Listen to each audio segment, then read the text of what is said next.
பாரூர் ஏரியிலிருந்து முதல் போக பாசனத்திற்காக தண்ணீர் திறக்கப்பட்டுள்ளது. கிருஷ்ணகிரி மாவட்டம் போச்சம்பள்ளி அருகே உள்ள பாரூர் பெரிய ஏரியில் இருந்து கிழக்கு மற்றும் மேற்கு பிரதான கால்வாய்களில் 2397 ஏக்கர் நிலங்கள் பயன்பெறும் வகையில் தண்ணீர் திறக்கப்பட்டது. முதல் போக பாசனத்திற்காக ஜூலை முதல் நவம்பர் வரை 130 நாட்களுக்கு தண்ணீர் திறக்கப்பட உள்ளது. இந்நிலையில் மாவட்ட ஆட்சியர் தினேஷ்குமார், பர்கூர் எம்எல்ஏ மதியழகன் ஆகியோர் கலந்து கொண்டு தண்ணீரை திறந்து வைத்தனர். பின்னர் விவசாயிகள் தண்ணீரை சிக்கனமாக பயன்படுத்தி அதிக மகசூல் பெற வேண்டும் என்றும் மாவட்ட ஆட்சியர் கேட்டுக் கொண்டார்.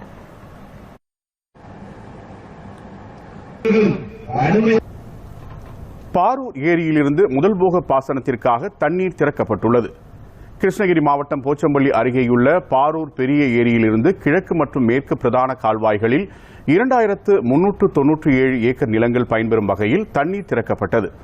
முதல் போக பாசனத்திற்காக ஜூலை முதல் நவம்பர் வரை 130 நாட்களுக்கு தண்ணீர் திறக்கப்பட உள்ளது.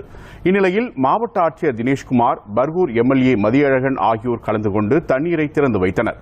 பின்னர் விவசாயிகள் தண்ணீரை சிக்கனமாக பயன்படுத்தி அதிக மகசூல் பெற வேண்டும் என்றும் மாவட்ட ஆட்சியர் கேட்டுக் கொண்டார்.